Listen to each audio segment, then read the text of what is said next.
Pleased to meet you. This is Fixed and Folded, the knife review channel for the casual knife collector. I am Cody. My assistant Tommy is sleeping in the cat tree at the bottom there. And I'm going to be doing a review on the Spartan Astor full-size folding knife. I really like this knife. So Spartan is a knife company based in the USA. About half of their knives are made in USA and half of their knives are made in elsewhere, like Taiwan. This one is made in, doesn't say. Well, I guess let's just say it's made in the USA since it doesn't say. So what you get here is you have a carbon fiber handle. Now, I'm not sure if this is carbon fiber inlaid over G10 or if this is through all the way through carbon fiber. It just says carbon fiber. I can't tell by the weight if it's carbon fiber or inlaid on top of G10. I know that the Astor alternative model is a green G10 handle. This is $15 more than the G10. This was $215 Canadian on Blades Canada, and the green G10 one is $200 Canadian. I like the color of this more. That green is like a pea soup green. It's not like a nice olive drab or something. And so I opted for this one. And I'm really happy with this. It comes with a bit of a texture. That might just be like a added on clear coat texture. It's not smooth. It's got some, with fine, medium, and coarse grit. This is a fine, but it does provide some traction, and it feels good in hand. This is real carbon fiber. It's got the little hologram effect when you go up and down on it. You have one side has a liner. That is the side with the liner lock. And then this other side is just a slab of material, and it's very rigid. In fact, with this rigidity, I'm leaning towards that this is all the way through carbon fiber, because G10 has a bit of flex to it, and this is very rigid. I like it. Okay, so handle ergonomics, very good. You have a nice finger cutout, nice neutral hand cut out here, some really well thought out jimping. It's large jimps and they're deep and they're rounded. So it's comfortable and useful. Here also on the bottom of the handle. And the type of grip that you get feels like you're gripping into the handle and it feels like the blade is longer than the knife. It's got that into the handle feel where you feel like you're going to get really good control over push cuts and just really secure feeling grip based on the shape. You can see the blade does drop below the finger cutout here, so you have a bit of a deep blade, but it's a really all-around useful shape. It's got somewhat of an acute point. It has a very high flat grind. Comes down to a sharp, even cutting edge on both sides from the factory. This is a tumble finished CTS XHP blade, which toughness, I should look at the stats, but I'm pretty sure toughness is 3.5, which is not great for a survival knife, but the edge retention is quite good. I think it's something like 6.5 or 5.5, around 6 out of 10. By comparison, D2, which has decent edge retention, is 5 out of 10. And then stainlessness is 6.5 out of 10. So this just edges into the stainless category of knives. Don't leave salt water on this overnight, it will rust, but if you just get some rainwater on it, you don't have to worry about it too much. With any knife, even the super duper stainless ones, just wipe them off when you get a chance. Just be safe. But I might be wrong about the toughness on this. I think the main detractor on this blade steel performance-wise was the stainlessness is among the lowest of the stainless category. I remember it was notable for having good edge retention. But XHP is considered to be a good blade steel for a working knife, for a tool steel or whatever. So this is stainless, and I do love the tumble finish. I love tumble finishes on a plain blade. You got these large pivots here. This is a T8 Torx on the pivot. And then you have T6s for body screws and pocket clip screw.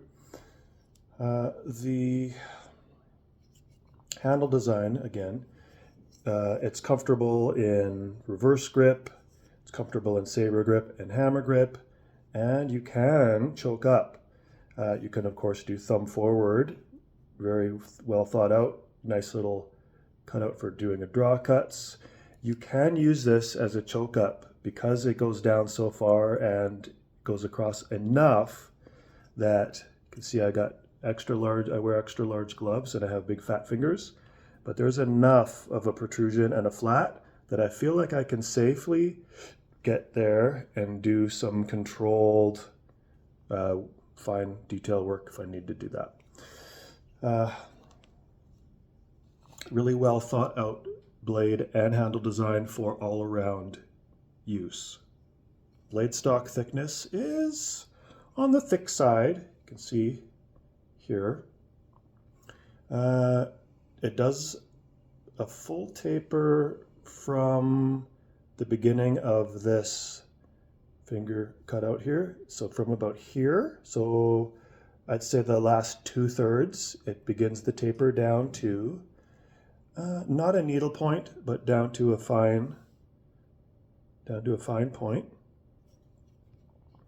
The geometry of the blade is excellent for piercing and slicing, and it's thick enough that this will provide some durability. So I'm not worried using this as a work knife, using this for up to heavy duty, thick boxes. I'm not worried about the durability of the blade, and the slicing performance is going to be efficient and well controlled with the shape of the blade and the handle.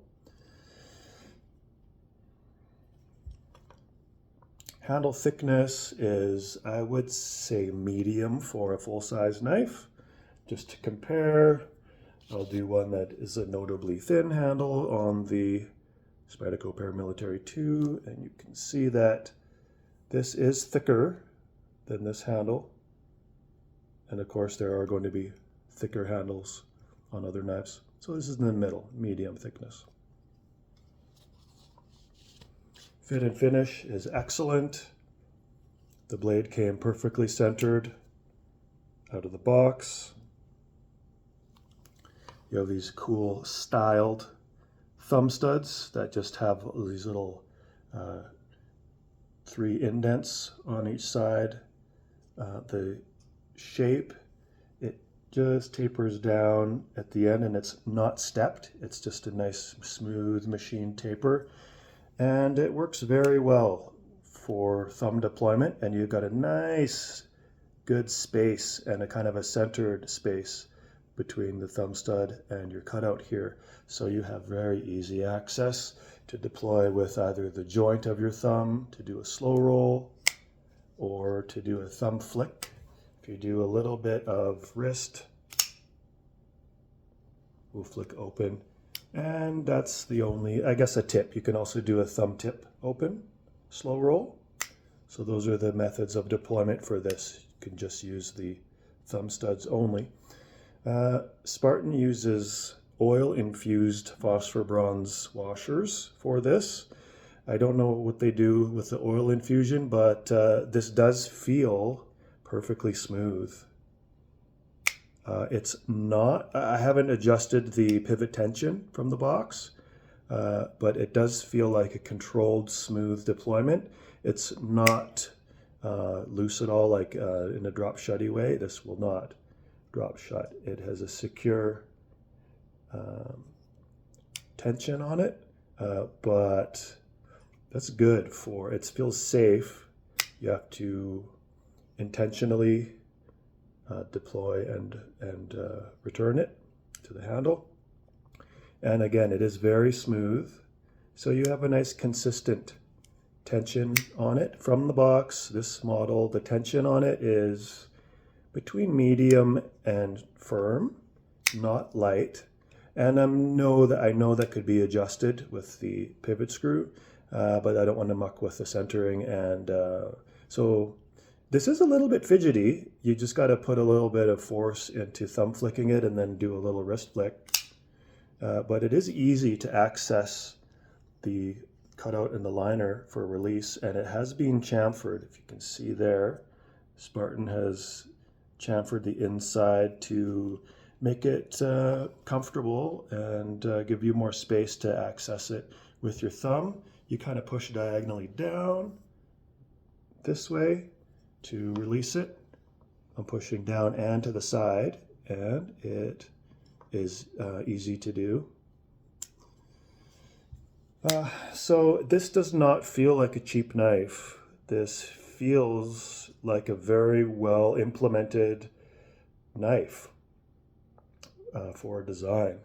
And the price reflects that, being 215 Canadian. That is a substantial price, and it feels like you're getting what you pay for me. The pocket clip is not a full deep carry.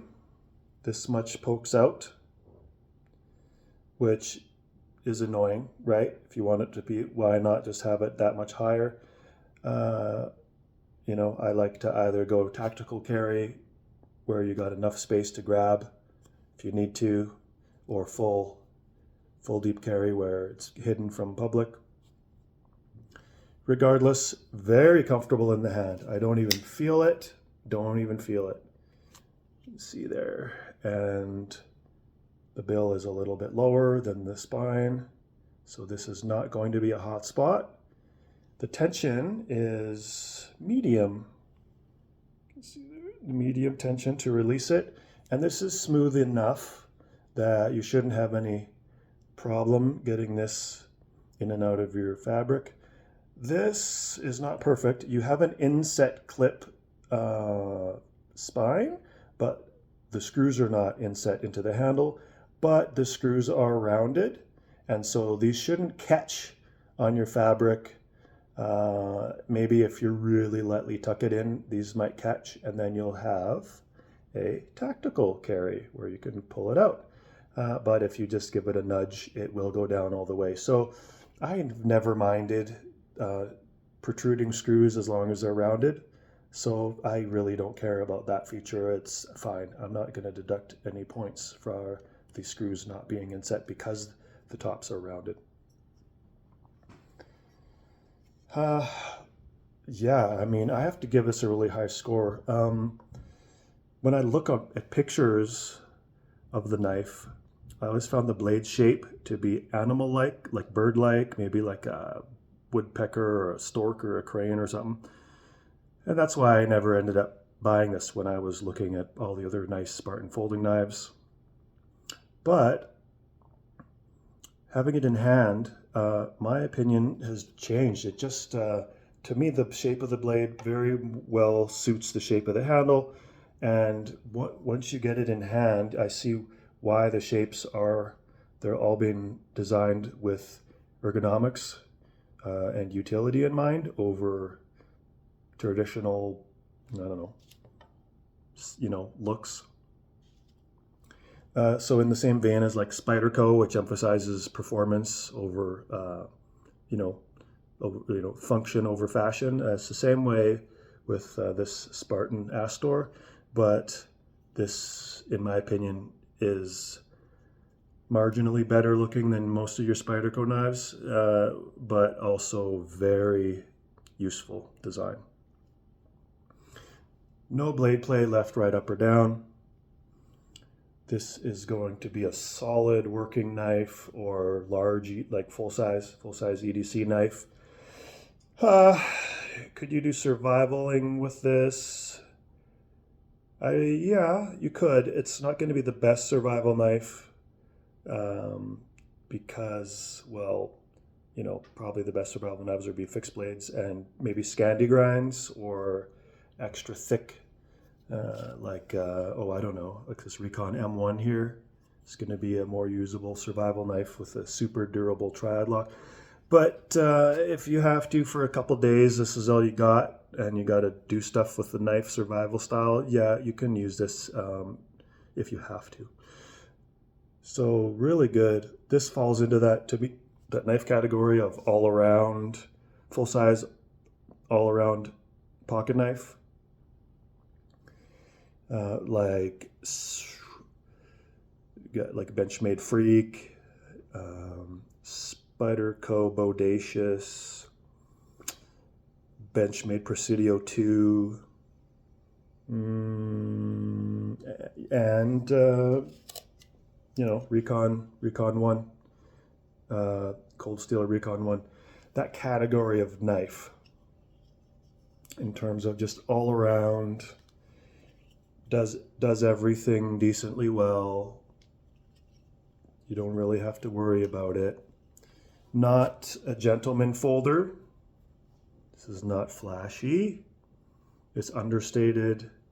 It's design built, purpose built.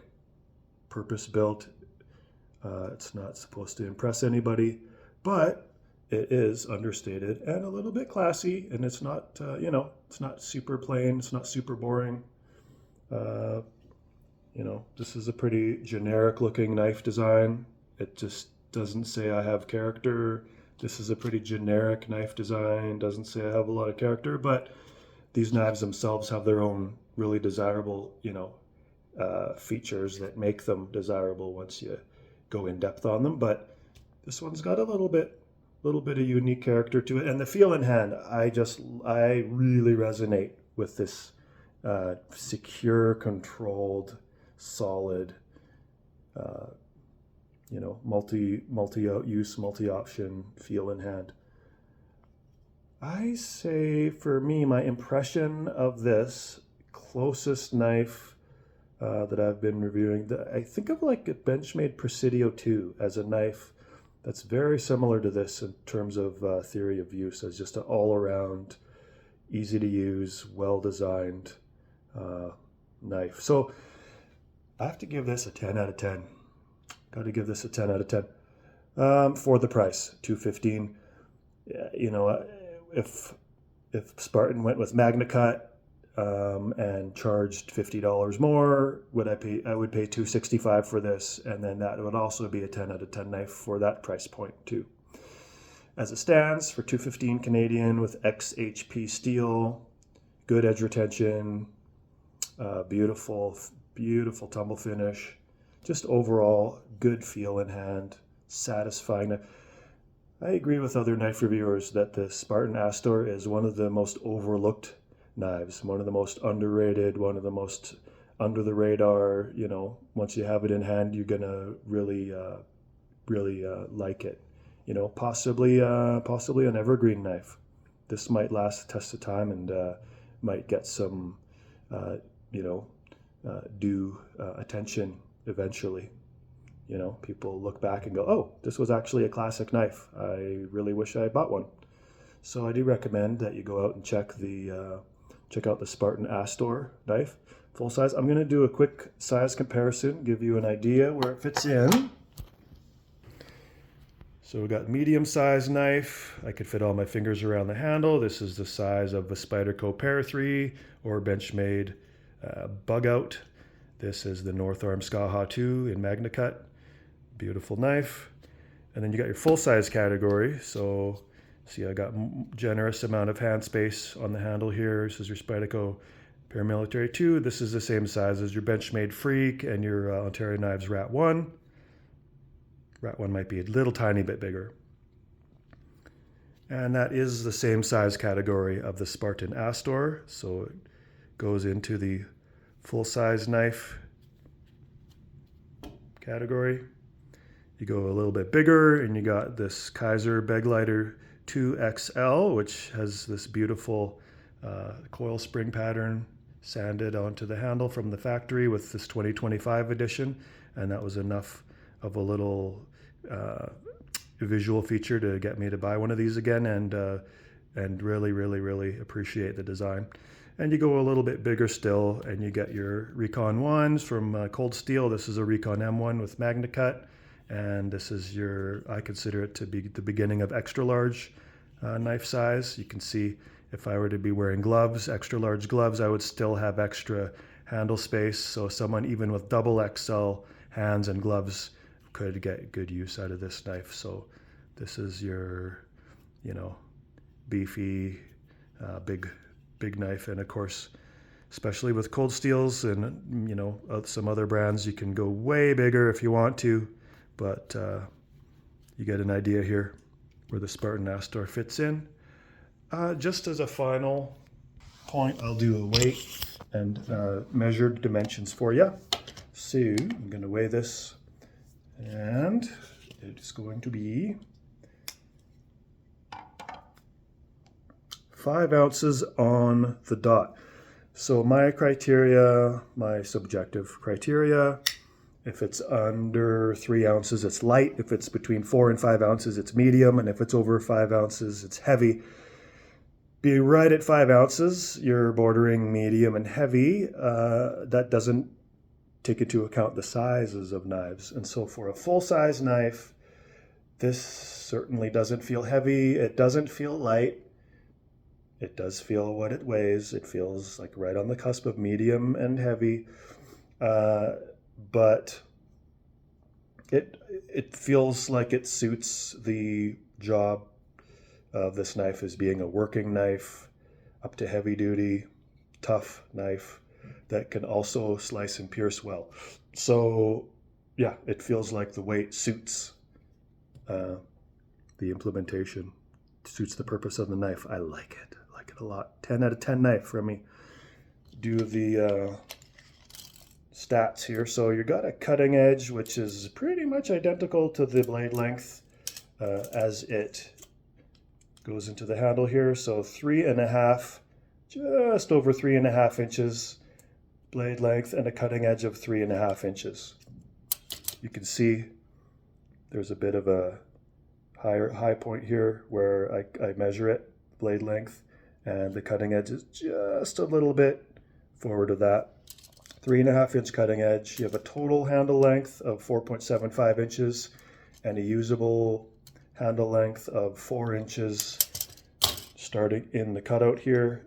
And as I mentioned before, you can choke up on this. I don't feel like it's going to be unsafe. So love it. Love the Spartan Astor. Spartan folding knives have all been great that I've tried. The only one I haven't tried is the Spartan Talos, and the reason is that's the smallest one. But the Spartan Poros and the Spartan Pallas and the Spartan Harsey, they're all great knives that all have slightly different theories of use for them. The Poros is a tactical stabby knife that can also slice. The Pallas is a good beefy all-around knife with an aluminum handle that's not as slicey but more durable. And then the Harsey is a stabby kind of military super durable knife that is like a bayonet grind. It has very thick behind the edge. It has a sharp cutting edge, but then it quickly goes quite thick. It's like a saber grind, and so it's made really just to be really durable at stabbing, and it can cut a little bit. But it's a cool art piece of a knife, the Harsey. And then this is your all-aroundy, decent at everything knife. So I think if you were to get one Spartan knife to be your all-around user knife, this would be your most efficient knife for all of those. And it's one of the most affordable ones. Spartan knives are expensive, and at $200 and $215, this is your entry point into Spartan knives. The Talos probably would be less expensive because there's less material. So Talos will be your entry point, but then it's a smaller knife. So I hope you enjoyed my review of the Spartan Astor. Have a great day. I maybe will talk to you later. I don't have any knives on order, but we'll see what happens. Okay, bye.